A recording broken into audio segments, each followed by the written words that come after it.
Okay guys, so first you will click on the MyFitnessPal app. I hope you've had a chance to download it already and maybe even play around in it, maybe add some food that you know you like to eat pretty often into it, just to save you some time later on down the road. If you take a look here, this is the home page for the app. I think yours will probably look pretty similar, maybe not exactly the same, but just the most important piece about this page is what's at the top, is the calories remaining area. So the goal, the first thing listed is 1525. That's my calorie goal for each day. That will never change unless we update your macros. So 1525 is what I'm trying to hit every single day. Food is listed as 0 right now because I haven't added anything in for today, but as you add food into each meal, this will update and then it'll take the difference between your goal and the food you've eaten, and it'll show you what's left under remaining all the way over to the right in the green. What you'll need to do is just ignore the exercise that's listed there. Mine says 12 every single day. It's something within the app that I don't think you're able to remove unless you have the premium version. I could be wrong, but I wasn't able to figure out how to get rid of it. So what we'll need to do, if you guys are falling under the same category as this and experiencing the same thing as me, just ignore exercise. We're never going to track your exercise through MyFitnessPal. It's always just going to be for food and drink. So we'll click on calories remaining and it will take us to the diary. This is what the page will look like that you'll be using to add your food every day. This one's for today's date. If you swipe left, it'll take you to tomorrow. If you swipe right, it takes you back. So just to kind of jump quickly into it, the top of the page is exactly the same as the top of the last page. It's always going to show you those stats. And then under breakfast, it shows breakfast, lunch, dinner, and snacks. I don't know if this is how I broke it down. Sounds like something I would do because I love snacks, so I would probably add that. But I've had it for so long, I've had MyFitnessPal for so long that this may be how I just identified each meal. If it works better for you to put meal 1, 2, 3, or if you don't like breakfast and you just want to put lunch, dinner, snacks, however you want to do it, I think you can update it on the actual MyFitnessPal website. It's easier to do it there. I don't know that I've ever changed it through the app. Some things are easier to do on the website, like type in your new macro goals. I've found that it's easier to do it on the website, but it's all personal preference. Whatever you think works best for you, do that. So what I'll do here is under breakfast, it says add breakfast from 5 days ago. If you just swipe right, it'll allow you to add breakfast from the day before. I clearly haven't tracked my breakfast for 5 days, so it's saying it's going to add it from 5 days ago.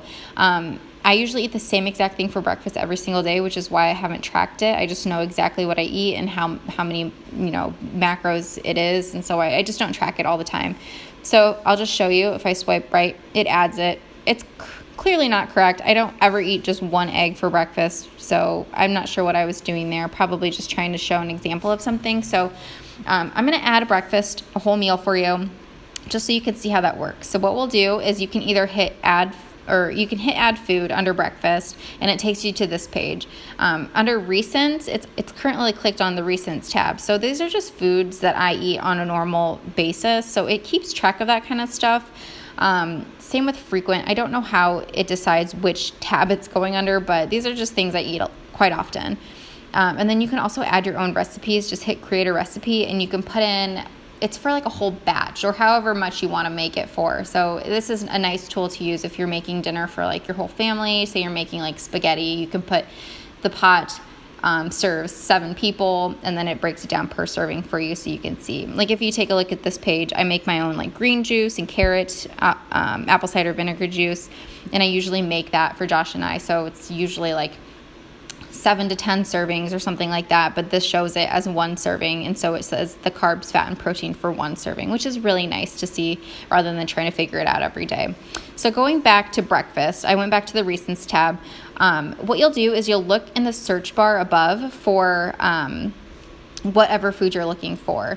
So basically, I'm going to look for an egg. Anything with a green check mark is verified through MyFitnessPal. So that just means it's going to be more accurate than anything without a check mark. So just be wary of that because anybody can add anything to MyFitnessPal. So, Joe Schmo who doesn't know anything about food is just adding something for fun. It could be totally wrong and you select it and you believe that that's right, and it just it's not the end of the world, but if you're selecting it on a daily basis, you never know how many calories you're going to be off. So just pay attention to that kind of stuff. I'm going to click the first one. It's verified. It's 1 large egg. It's usually pretty uniform for 1 large egg. If you look at the serving size, you can click that, and maybe you eat small eggs or maybe you eat jumbo eggs. So you can change whatever that is. Or if you're, training for a competition or something and you need to get very specific, you can go by grams or whatever measurement. So I'm just going to go by 1 large egg. I'm going to select the number of servings as 1. You can change the number of servings by just, scrolling through. So 1. And then here at the very bottom, if you hit the triangle, it'll break it down more for you. So 1 full egg is 72 calories, 4.8 grams of fat, 0.4 grams of carbs, and 6.3 grams of protein, which is awesome.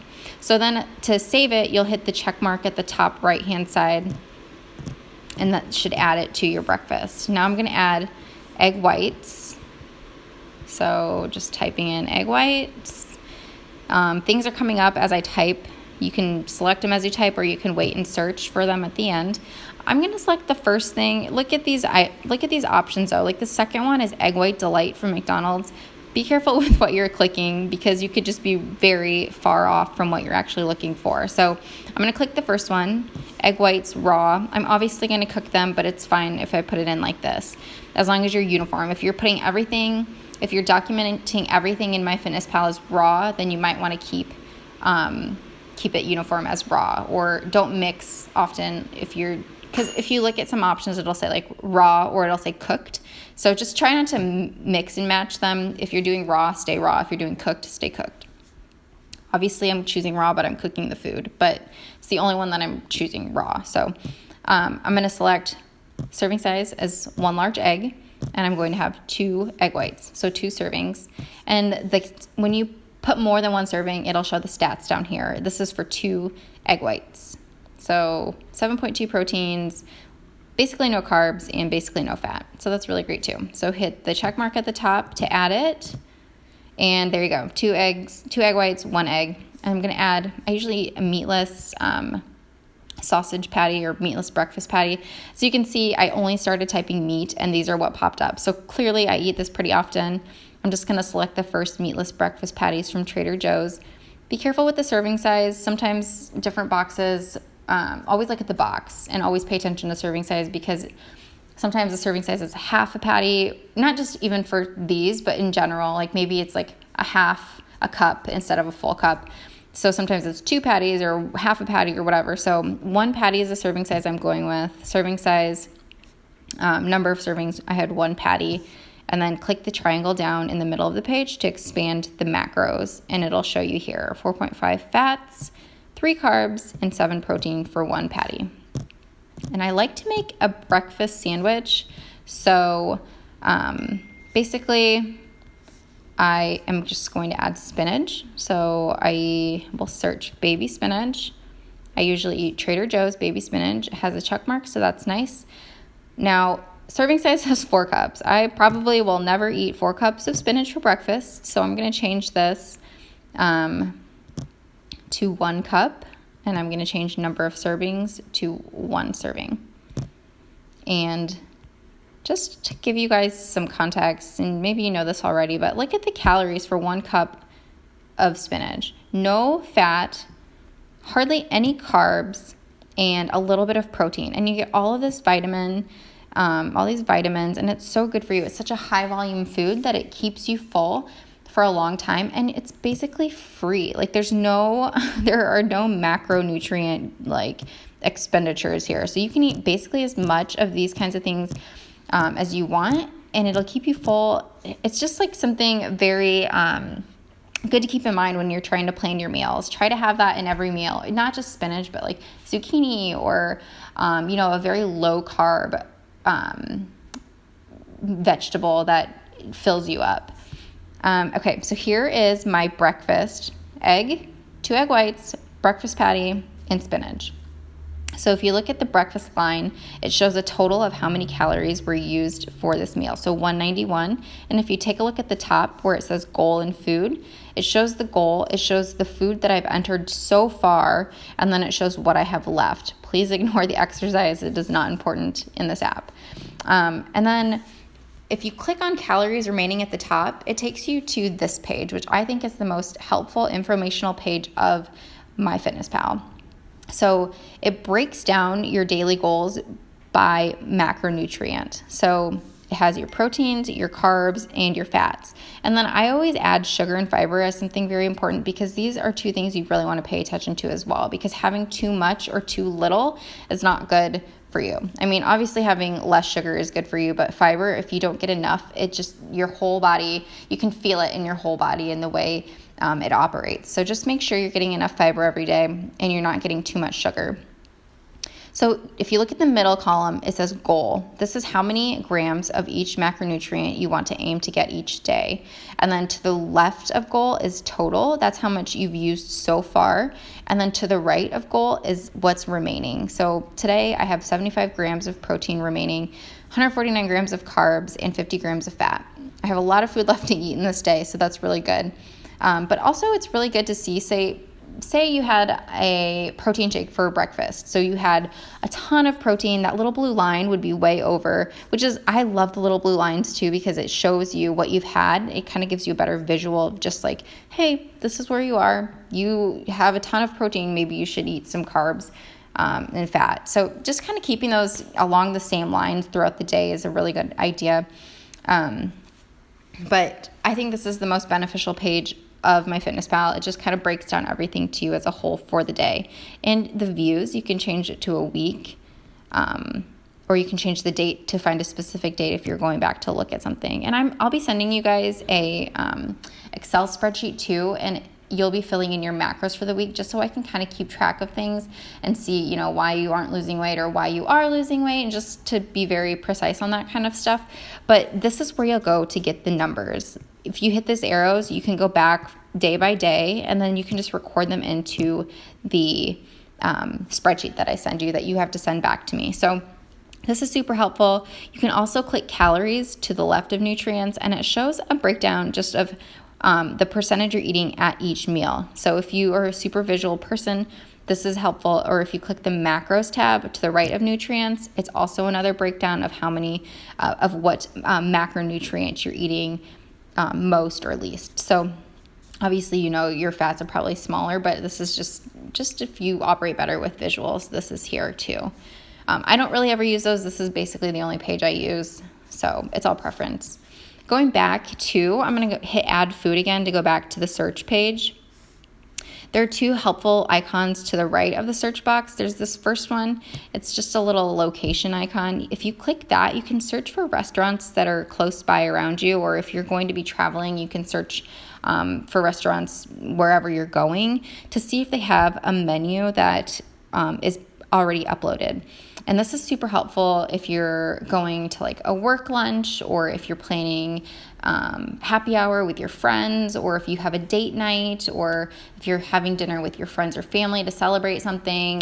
It just helps you plan ahead, so that say you're going to get a burger and fries tonight, you can put the burger and fries in. You can go to this page here and you can see like, oh, I have so much carbs and so much protein I have to eat left during the day before I get to this. So you can plan ahead. It just really helps out so that you know what you can eat or what you have to eat. It just takes the restriction out of things. Like you can plan for a burger and fries, or you can plan for a milkshake or a beer or whatever.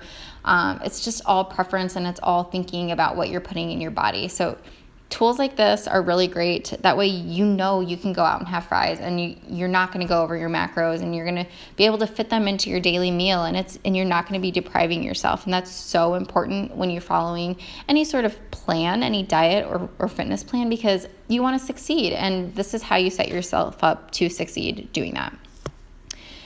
And then I guess just to go back, there was one more item I wanted to show you, which is super helpful. So if you click the add food button, this is what I use every single day when I'm cooking food, is the scan bar, which is right next to the location icon. You click on the scan bar, And honestly, this is the easiest thing in the world to do. I usually get all of my food out on the counter before I make a meal, and I'll just scan. Okay, so here is an example. Here are my Trader Joe's premium salmon burgers. I'm having one for lunch.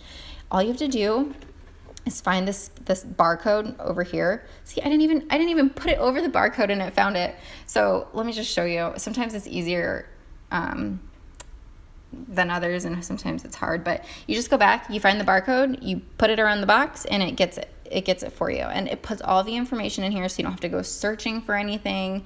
It just takes so much time, like saves so much time, and takes so much thought out of it. Just make sure that the right thing is showing up at the top. It says salmon burgers, Trader Joe's. I've had it show up where the SKU must have been different, and it's like I'm scanning a salmon burger and it shows up as like popcorn or cereal or something. So just be careful, and then you just change the serving sizes and you're good to go. It's so easy.